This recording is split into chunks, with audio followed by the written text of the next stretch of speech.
بھی تعلیم دینی ہے اور تبلیغ اسلام جیسے مقاصد اس نظام تعلیم کا حصہ تھے۔ یکساں نصاب، مفت تعلیم، اساتذہ کی مکمل کفالت اساتذہ کی کفالت یعنی ان کو تنخواہیں بھی دی جاتی تھی۔ دین و دنیا کی یکجائی اور دین اور دنیا کی یکجائی، دین اور دنیا کو ساتھ ساتھ لے کر چلا جائے، اور پاکیزہ تعلیمی ماحول درسگاہ صوفہ کے اہم عناصر تھے۔ صوفہ کی درسگاہ میں درج ذیل مضامین پڑھائے جاتے تھے: حفظ قرآن، قرآن مجید کو حفظ کرنا، اور فن قرأت و تجوید قرآن، یعنی اس کی قرأت کی جاتی تھی قرآن کی اور اس کو پھر سمجھا جاتا تھا۔ مختلف زبانوں کی تعلیم، مثلاً عربانی، سریانی، فارسی، رومی، قبطی، حبشی۔ حضرت زید بن ثابت رضی اللہ تعالیٰ عنہ بہت سی زبانوں کے ماہر تھے، یعنی وہ ان علوم کی یہ وہ زبانیں جو بچوں حضور خاتم النبیین صلی اللہ علیہ وآلہ وسلم کے زمانے میں بولی جاتی تھیں، اور ان سب کے ماہر حضرت زید بن ثابت رضی اللہ تعالیٰ عنہ تھے۔ حضرت عبداللہ بن زبیر رضی اللہ تعالیٰ عنہ بھی بہت سی زبانیں جانتے تھے، یعنی یہ دو استاد تھے زبان دانی کے لیے، انہوں نے مقرر کیے تھے۔ عسکری و جنگی فنون، یعنی فوجی اور جنگوں کے بارے میں جو فنون سکھائے جاتے تھے، جو علم دیے جاتے تھے، علوم دیے جاتے تھے، اس میں کیا تھا؟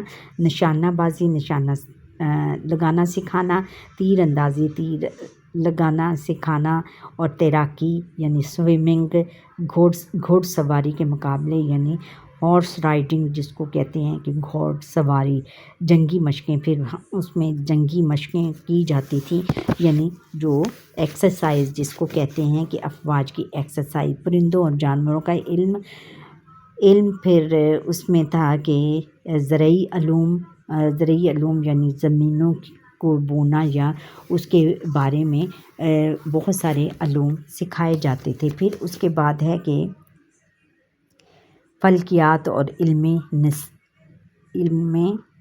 انساب، فلکیات کے بارے میں یعنی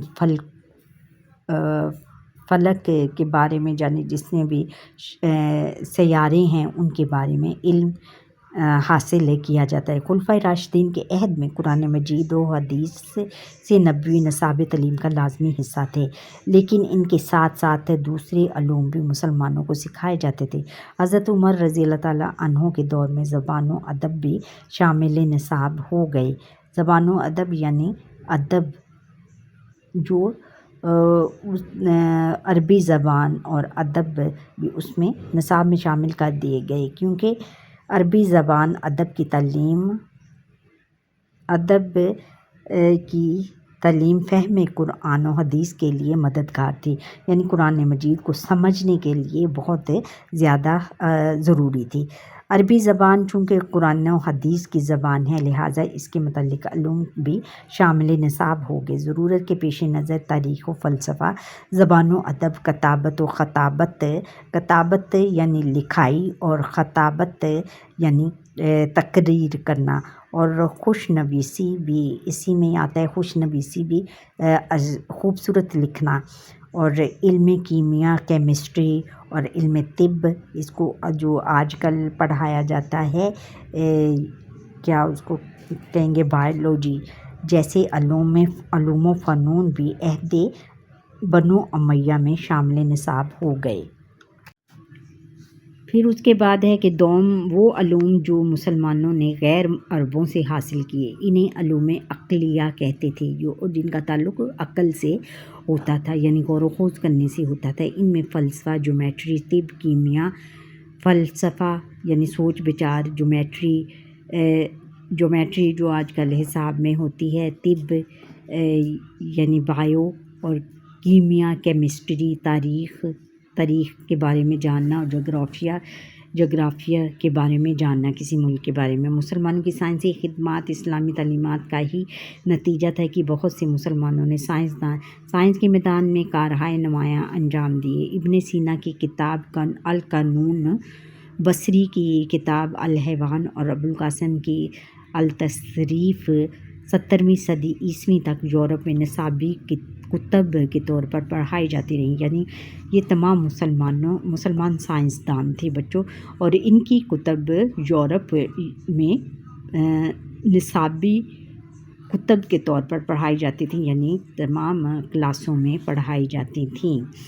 پھر یہ ہے کہ کاغذ کی صنعت کو کمال پر پہنچانے والے اہل شاطبہ ہیں۔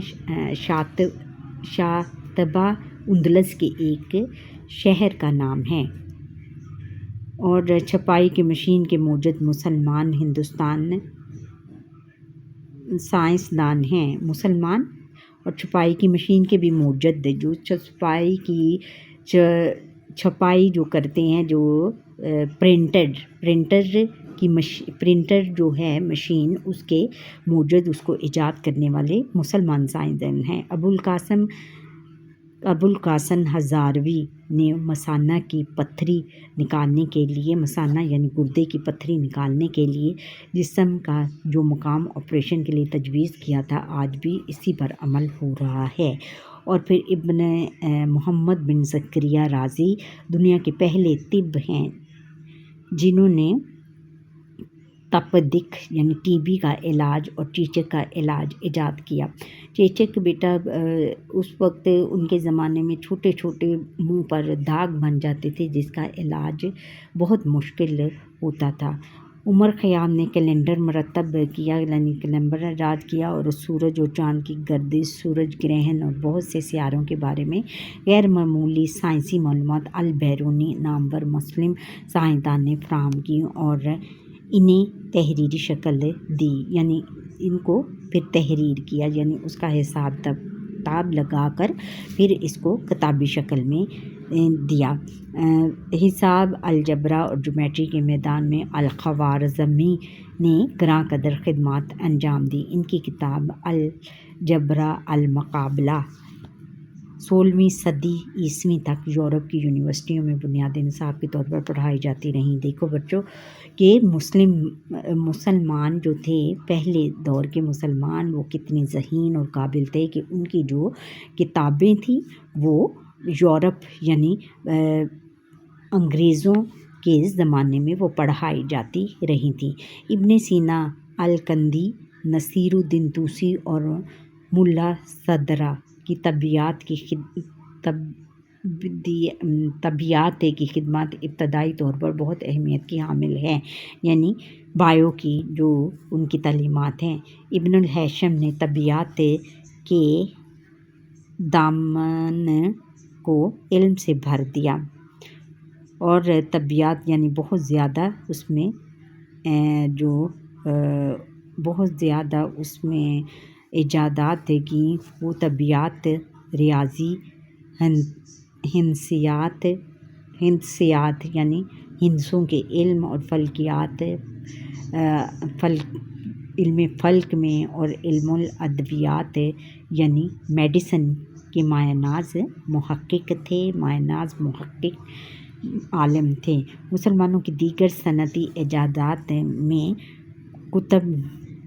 کتب نما، زیتون کا تیل اور عرق گلاب، خوشبوئیں، عطر سازی یعنی خوشبو، یہ بھی ایک طرح کی خوشبو ہوتی ہے، ادویہ سازی، معدنی وسائل میں ترقی، معدنی وسائل یعنی جو زمین کے اندر سے نکلتے ہیں، قدرتی وسائل اس کو کہتے ہیں، چمڑے کی صنعت، صابن سازی، شیشہ سازی، اور پھر جنگی ساز و سامان شامل ہیں۔ یہ ساری ایجادات کس نے ایجاد کی تھیں بیٹا؟ مسلمان سائنسدانوں نے ایجاد کی تھیں، اور یہ جو سائنس آج ہم پڑھ رہے ہیں، اس کے جو ان کی ایجادات مسلمان سائنسدانوں نے کی تھی۔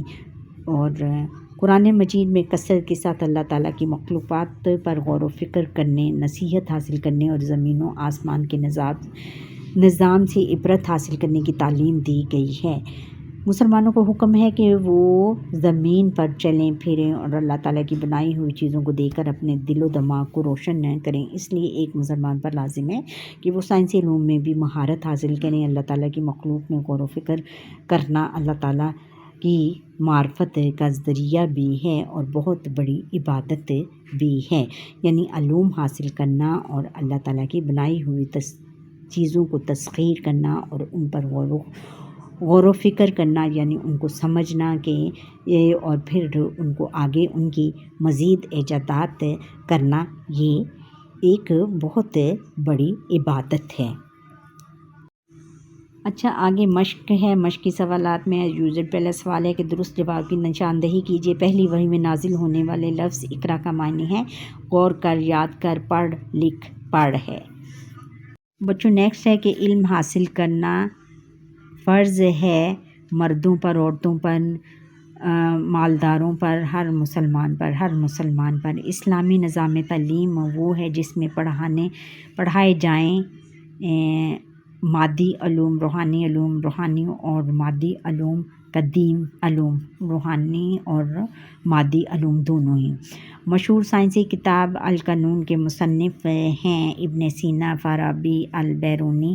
ابن الہیثم کون ہے؟ ابن سینا ہے۔ طبیعیات کے ماہر تھے البیرونی، ابوالقاسم زہروردی اور محمد بن زکریا رازی اور ابن الہیثم محمد بن زکریا الرازی۔ اچھا بچوں، یہ تھا ہمارا آج کا لیسن۔ امید ہے کہ آپ کو یہ میرا لیسن پسند آیا ہوگا۔ اگر پسند آیا ہے تو لائک کریں، شیئر کریں، کمنٹ کریں، اور میرا پورا لیسن دیکھنے کے بعد اس پہ سبسکرائب کریں جو میرا لیسن فرسٹ ٹائم دیکھیں۔ اللہ حافظ۔